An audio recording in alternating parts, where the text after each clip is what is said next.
Hi there, BFSs, those of you with benign fasciculation syndrome.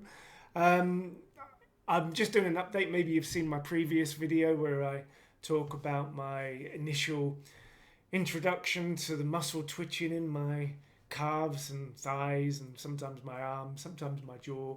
Not that much, luckily, it's mostly in my calves.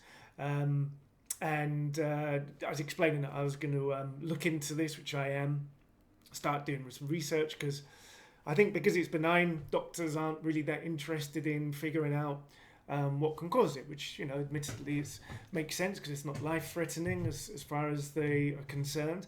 And so I got a call, so this is an update. I got a call from my doctor, which was good news in a strange sense that I have this, and having these muscle twitches that can last for years by the looks of it is good news. And I suppose it's better because it's better than some of the alternatives out there that are popping up on my YouTube channel all the right time, causing me more distress over the last weeks. And it's been about a month now that I've had the muscle twitching. For about 2 months before that, I had well, not cramps. I kept on almost getting the cramps at night time in my calves, and I kept on having to jump up or press my foot on the wall and things like that to stop it.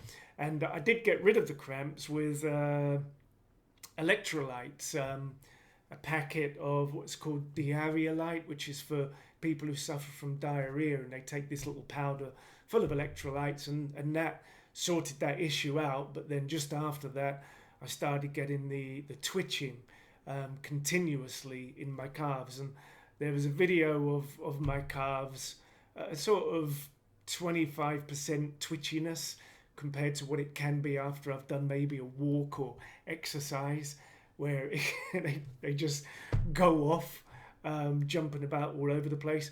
So I think I'm in a good mood, even though I didn't sleep much last night with stress-related apnea, my doctor believes, which apnea is when you stop breathing at night while you're trying to sleep, and then you sort of wake up in a go, as if your heart stopped. It's quite horrible. And last night was a terrible bout of that, even though I managed to calm myself before it started happening, because I woke up at 1:30.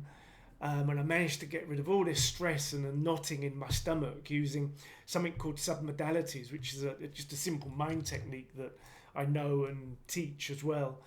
Irrelevant to benign fasciculation syndrome, it hasn't helped. I haven't really tried, but it hasn't helped with that so far. I did try a little bit last night, but the doctor said the sleep apnea is related to stress. And I mentioned in my last video I got a terrible stress in my life just a month and a half ago due to different circumstances, and my mum passed away. It's like 3 days from the date that she actually passed away now.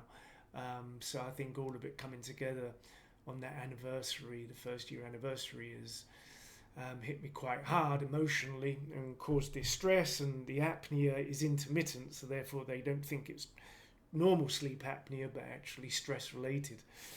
Potentially the benign fasciculation syndrome is stress related as well. And what I notice watching videos of other people who suffer from it is they also relate to stress, and it's mentioned quite a bit. So what I'm planning on doing is putting a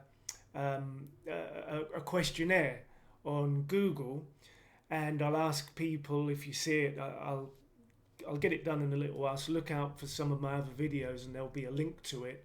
And I'll have a questionnaire where, because I worked in clinics for a lot of years helping people with all sorts of issues, like tinnitus and depression, anxiety, eating disorders, back problems and things like this.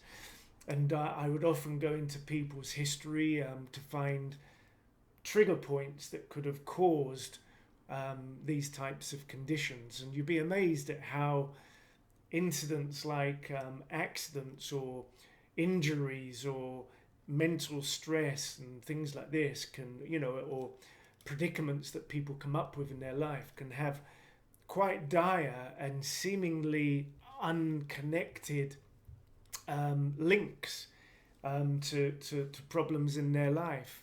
And the doctor said as well to me that stress can have a really wide variety of effects on our health, and especially neurological, and especially anxiety related, which then has obviously potentially and hopefully caused this intermittent bout of apnea that I'm suffering from at the moment, and maybe the benign fasciculation syndrome.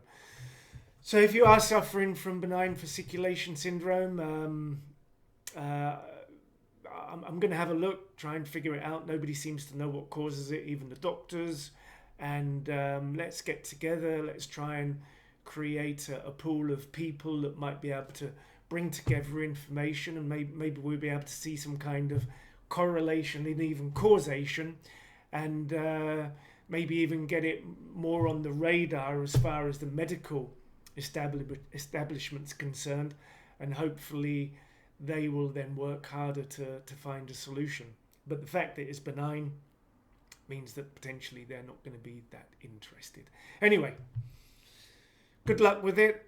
Stay relaxed, look after your diet. I think that's important, especially for anything that's health related, and I'll speak to you all soon. Thanks, bye-bye.